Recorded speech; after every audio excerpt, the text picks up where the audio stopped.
Hello class, back at Dr. Bauer's office hours. Today we're going to talk about the 1970 article Holes by David Lewis and Stephanie Lewis. Here's some study guide questions to help us get started. 1. What do Argle and Bargle initially agree on concerning the topic of holes? 2. How does Argle initially deny the existence of holes? 3. How should we phrase Quine's criterion of ontological commitment in light of Lewis and Lewis, 1970? 4. How does Bargle show that Argle's denial fails? 5.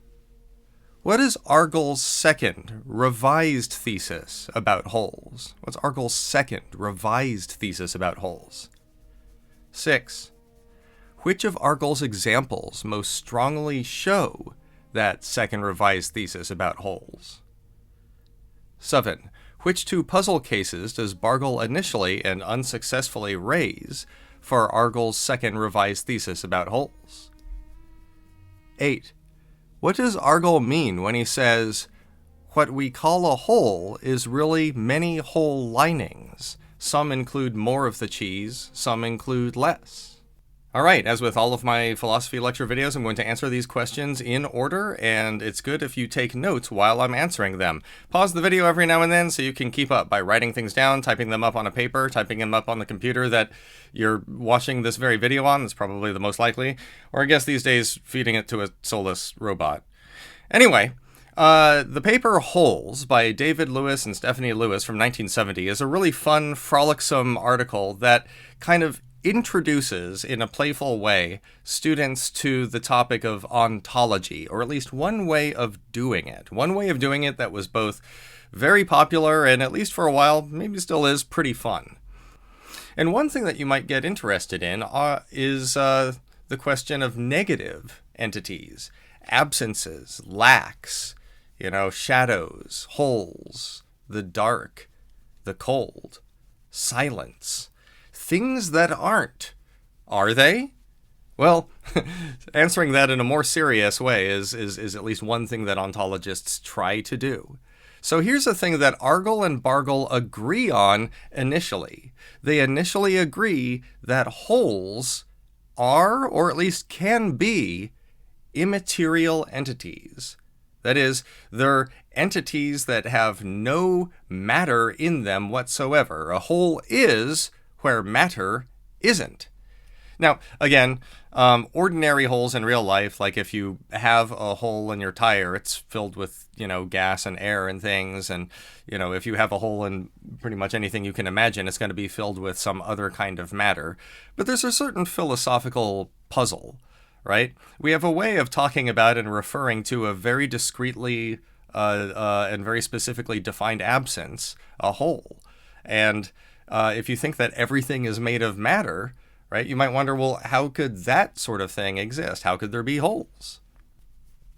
Now, initially, Argle denies the existence of holes by saying that there aren't really such things. There are just perforated objects. Now, hear me out. It's kind of like this. You know how when we talk to each other about the time of day, we'll sometimes talk about sunrise and sunset. We'll say, well, that occurs at sunrise, or this occurs at sunset. Or we might define new parts of time, new parts of a day-night cycle by reference to sunrise and sunset. We can talk about high noon or midnight and things like that. Now, here's the thing. Strictly speaking, it's false to say the sun rises or sets, but is it still okay to talk about sunrises and sunsets and to say things like meet me at sunrise? Yes. It's just that we need to understand, or at least be able to understand, there has to be an explanation out there to make it okay for us to talk about sunrises and sunsets, which says that basically sunrise and sunset and using words like that, that's a way, that's a kind of shorthand, and it's a shorthand expression for talking about the Earth's actual relative, position to the sun and how it appears to us and all of that stuff. Right? So you could say that sunrise and sunset are a certain kind of figure of speech, and we paraphrase them away, and we can paraphrase them away if we want to be perfectly serious.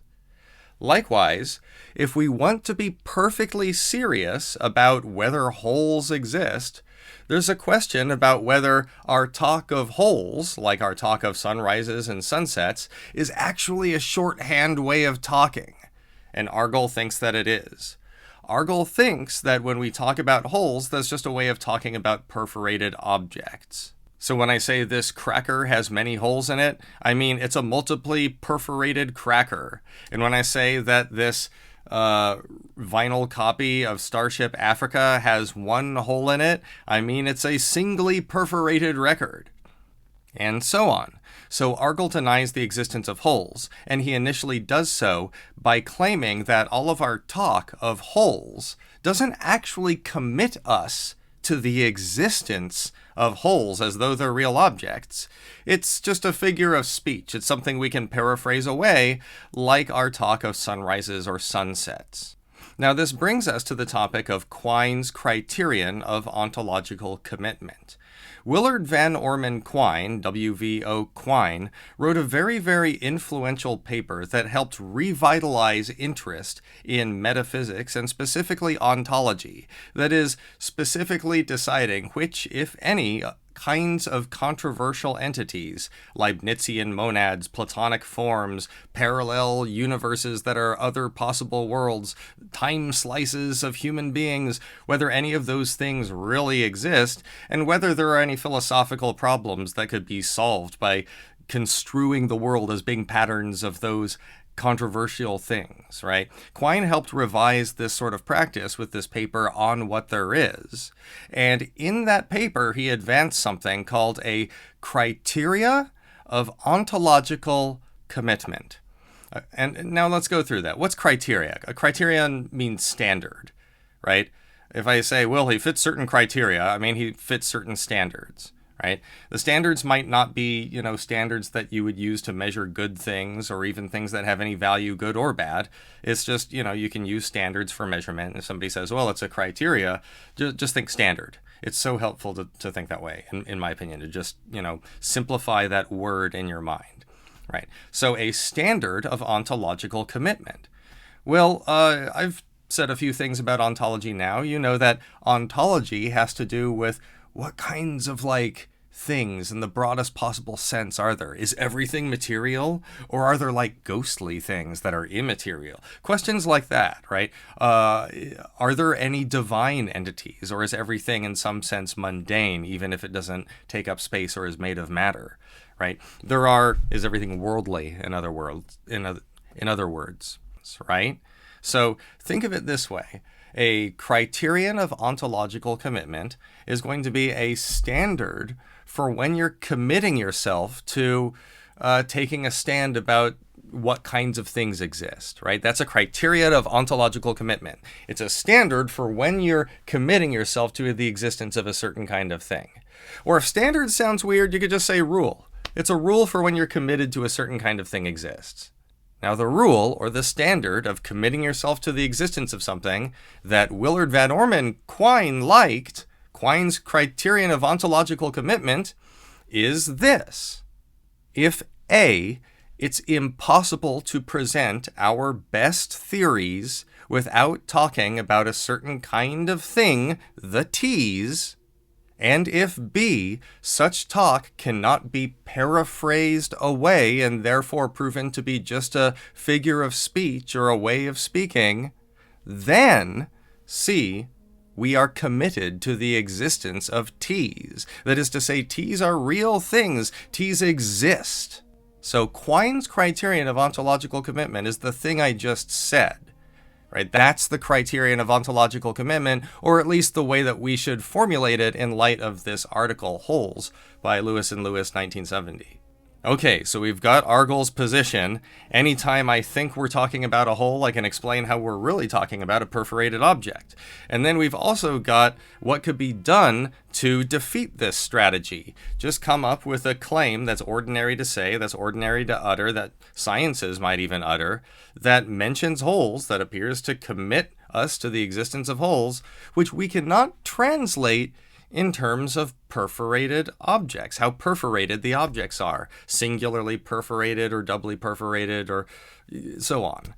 It takes the form of, there are just as many holes in this desk as there are shoes on the floor, right?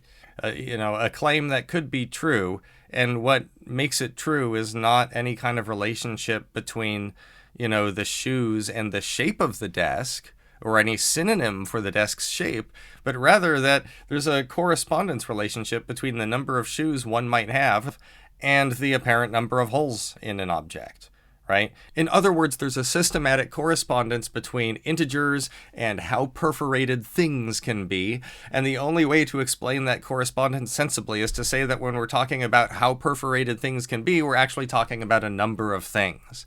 That's the idea. That's how Bargle initially defeats Argle's anti-realism about holes. This is the thing that Argle can't explain. So then moving on to the second part of the paper, having tried to deny the existence of holes and say how our talk of holes is really shorthand for some other weird kind of thing about how objects are shaped and that's it, Argle has taken up a new strategy. Argle's second approach to holes, his second way of interpreting them, or Argle's second revised thesis about holes, is this: materialism about them. So Argle becomes a materialist about holes, in other words, thinking that holes do exist, they are physical objects, and holes are made of matter, right? They're made of matter. And specifically, Argle argues that a hole is just the material that we would describe as lining the hole. A hole just is its lining, in other words, right? And at first that might sound weird, and again, you might wonder, why does this matter? But, this is ontology. We're puzzling about what kinds of things exist because it's fun, and it also really helps us get our chops in practicing arguing about entities and their existence clearly before we move on to something difficult, like gods or immortal souls or something, So that's Argle's second revised thesis about holes.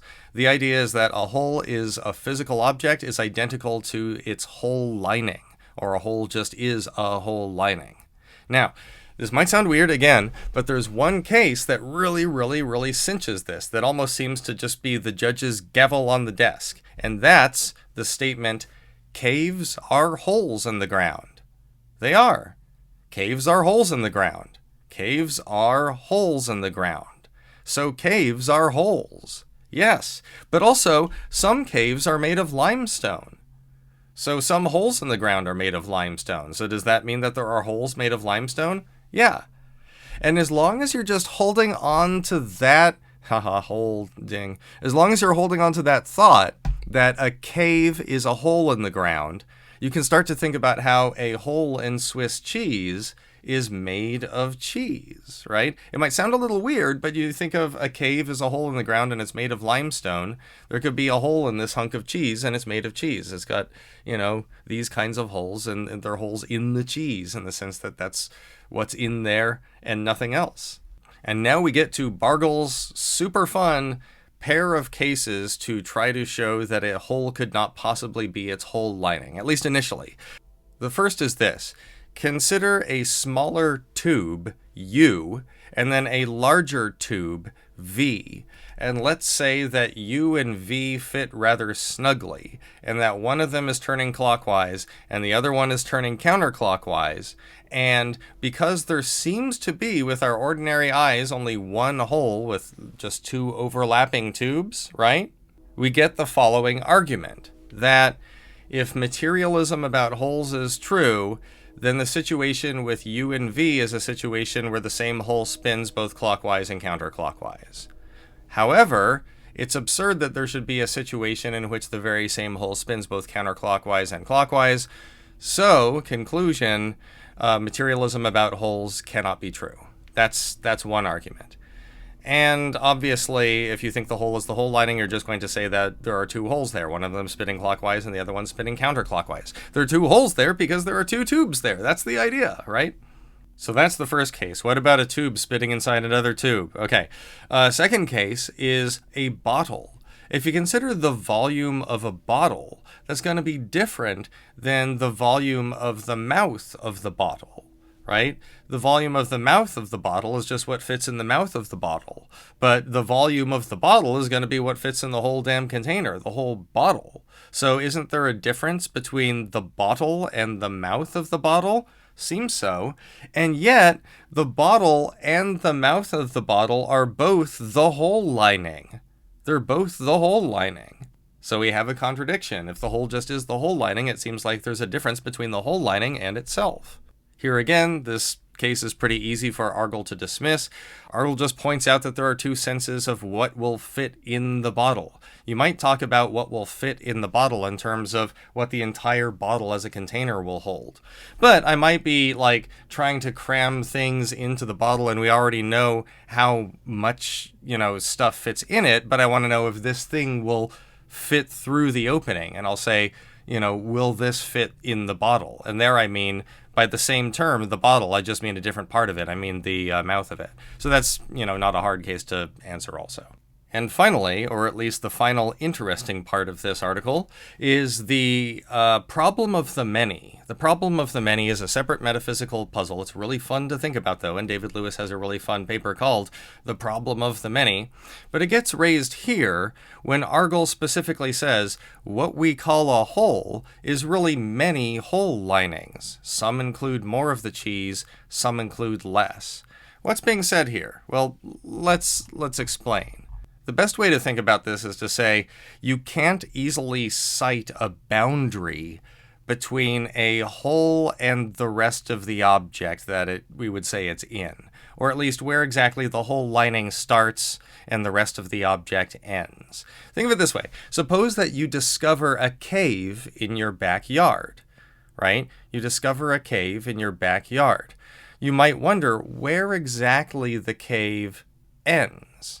Right? Does it end exactly at the millimeter where you see a change in elevation? Or if you consider how there might be a map and you would draw several different overlapping but nonetheless distinct circles on the map, and how every one of those circles could correspond to a slightly different overlapping but, nonetheless distinct area of land that the map marks, you see that there are many different candidates for where the hole actually starts or ends, where the cave actually starts or ends. Maybe the cave starts exactly here, or maybe it starts exactly here. And it seems like there's 1,000 good candidates, each one as good as the next, and we don't really have a reason to say this is the actual exact precise extent of the hole or the cave rather than some other one. We, don't really have a practice of doing that. But if you can think about a cave that way, if you can think about how there's this kind of funny thing about where you can't exactly say where it starts or ends, right? You could also see how that same puzzle could arise in miniature for a hole in a piece of Swiss cheese, right? Instead of the cave being a hole in the ground in your backyard, just have the hole in a piece of Swiss cheese and a bunch of different overlapping but nonetheless distinct portions of the cheese, unarticulated. You would have to draw a dotted line in the cheese to show where they are and to distinguish them from each other. But a bunch of different pieces of cheese, each one an equally good candidate to be the hole lining. And if there's a bunch of equally good candidates to be the hole lining, then there's a worry that either we have, 1,000 holes in the piece of cheese where there appears to be one, and that's not right, because each one is as good as the next one to count as a hole, so then they all count. Or, because no one of them actually makes the cut, each one equally qualified but also equally disqualified, we don't even get to say that there's the one hole there, and that's also bad, right? And so that's the... That's kind of the worry that we get at the very end of this discussion. And then we get some different ways of formulating different concerns about that, I would say. But the main thing I would like to stress is just that we close on that, the problem of the many. When Argle says that what we call a hole is a bunch of different overlapping hole linings, and we never really decided which one is the one that we, is specifically the hole in the piece of cheese. He's just talking about how there's a vagueness of boundary in where we would say an object is perforated. All right, what do you think? That's the whole lecture. Thanks for watching this video. See you in the next one.